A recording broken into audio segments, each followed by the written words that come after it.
Hello and welcome to Crop Roadshow. In this series, we'll discuss the history of 3 or more crop cultivars, starting with the history of the crop itself. Then I'll rank them for agronomic traits, which will be out of 3, disease resistance traits, which will be ranked out of 2, 1 for each major disease, and 2 points for historical breeding use and future breeding use. Let's begin. Now on to the golden russet. The golden russet is an apple of unknown origins, although suspected to be descended from russets brought over from England to America. It was first found in New Jersey in the late 1700s and continues to be grown as a niche apple since. I've even had them quite a few times during fall. It's quite a good apple with a unique aromatic flavor to it. Honestly, it's in my top 10 favorite apples to eat. So there's my bias right there. Golden russet has not been used historically for very many breeding projects, but the organization Skill Cult, led by Homesteader, link in description, has used it extensively in different breeding programs, with different apple varieties being bred from golden russet, and has bred multiple seedlings by crossbreeding red flesh apples like grenadine with golden russet. One of the cultivars he has created is called Ice Princess, for instance. I would highly recommend going to his channel and looking at some of his cool seedlings. Link in the description below. So in terms of breeding opportunity, it is there, but it's not been used for any historical breeds, so I'll give it a 1 out of 2 for breedability. From the perspective of agronomic considerations, it stores quite well but is prone to biannual bearing, and the fruit's quality is at its best every other year as well.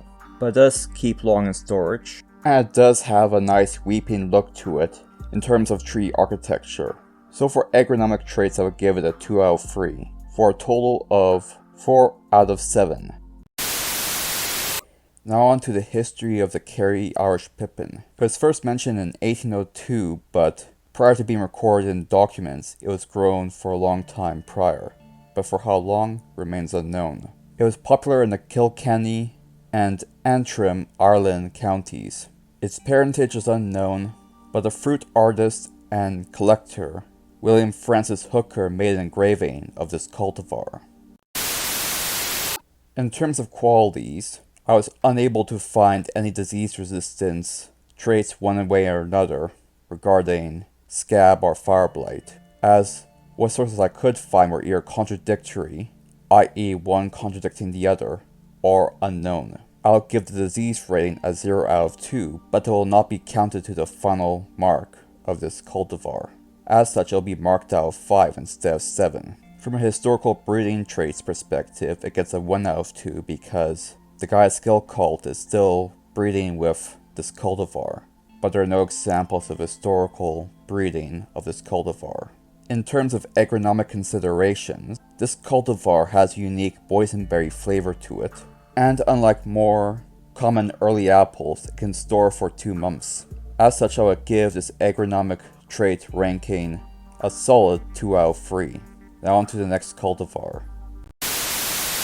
Now on to our final cultivar, May Queen. May Queen is a unique apple that has red skin with a nice patch of russet on it to make it look a little bit webbed. It was first discovered in 1888 and was raised from an unknown parent by Mr. Harwood of Worcester, England. In 1892, it received an award for being the best flavored apple of that year, and that about covers all the history. May Queen, in my opinion, is a highly ornamental apple, and although I have not tasted it, the description seems quite nice. It appears to have the ability to store for 4 months, with some saying it can be stored until May, hence the name May Queen. No one's ever bred of this apple. As such, I cannot confirm or deny any possibility of breedability. To that end, you'll give it a 0 out of 2, but the entire mark will be out of 5, to be fair.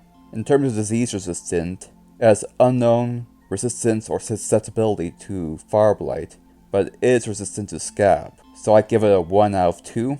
From an agronomic trait perspective, due to its storage capabilities, its ornamental fruit, and the fact that it produces a heavy crop of apples every year consistently, I would give it a 3 out of 3 for a total mark of 4 out of 5. And that about covers everything. Thank you for watching.